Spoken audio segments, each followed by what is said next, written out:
Hello and welcome to the Genuine Learning blog. My name is Melissa Galasso, and today we're going to talk about the OMB proposal to update uniform guidance. For those of you who are on our mailing list and receive our Genuine Learning newsletter, you got an alert last week when it came out. However, we did want to give a video explanation of some of those changes. If you are not already on our newsletter, you can sign up at GalassoLearningsolutions.com and just go to our blog website and you can sign up there. And this way you get the alerts as they come out. Otherwise, you can always get them on a weekly basis from our blog itself. So what happened last week? Well, on October 5th, the Office of Management and Budget made a proposal. Now, we knew this was coming because 2 CFR 200-109 requires them to update the uniform guidance every 5 years. And the original uniform guidance was issued in 2013. So there were a few things that were sort of needing to be addressed in the process.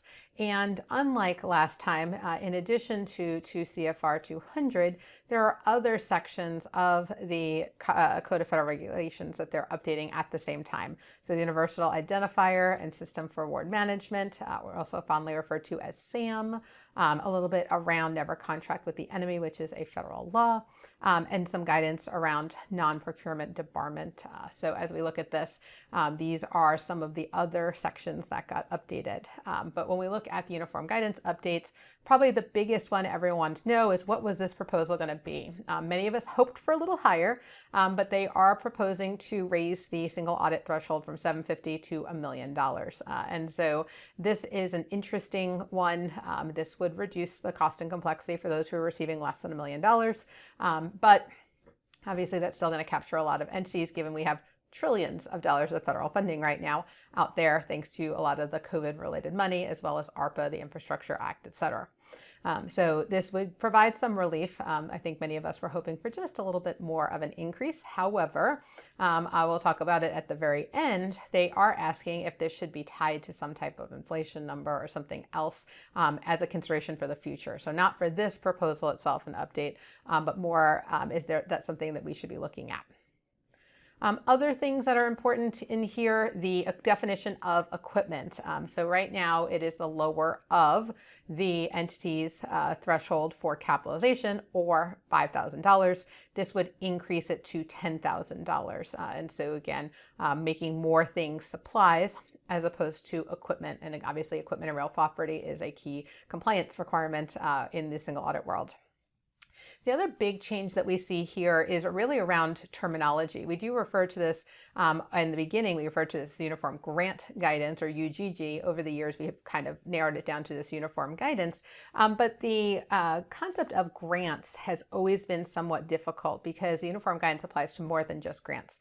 And so they're talking about updating the language around Chapter 1 to replace the concept of grants and agreements with federal financial assistance, which would incorporate all of the various types of federal financial assistance. They also are proposing some changes with respect to terminology. That was one of the key questions they asked earlier this year when they put it out for a request for information. They put out an RFI and asked what types of things should they look at. And one of the ones they got a lot of feedback was verbiage and terminology. And so no surprise here, some of the ones that are a little bit more confusing: continuation funding, for-profit organization, especially when we look at shuttered venue operating grants or provider relief funds that can have single audits for those for-profit organizations. So making some changes there.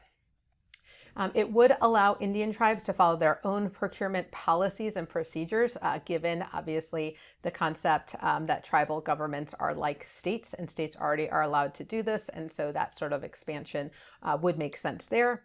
Removing the prohibitions on using geographic preference requirements. Currently, the uniform guidance says that you can't say, hey, I'm in the state of Florida. This is the state of Florida is passing this money through, and so you need to give it, priority for procurement contracts to those who are going to be in the state of Florida. That's actually prohibited today. This would remove that prohibition for states to require or provide a preference for geography. We already have women and minority owned. They are adding veteran owned businesses to the types of business that they would like to see more contracts go to and to give consideration for. And then they are including a requirement for pass-through entities to confirm that potential subrecipients are not suspended, debarred, et cetera, similar to what we do for entities that are receiving contracts under the uniform guidance and the vendor relationships. Another change is proposing to raise the de minimis rate from what is currently 10% to 15%. 10% is very low. It is sort of a difficult, ask of people. So it is simpler, right? You just get to take 10% of your modified total direct costs. But when you do that, it is definitely lower than if you had taken the time to negotiate an indirect cost rate. And so they are increasing it from 10%, or proposing to increase it from 10% to 15%. They have never done this, so the uniform guidance technically requires that all indirect cost rates should be publicly available on a government website.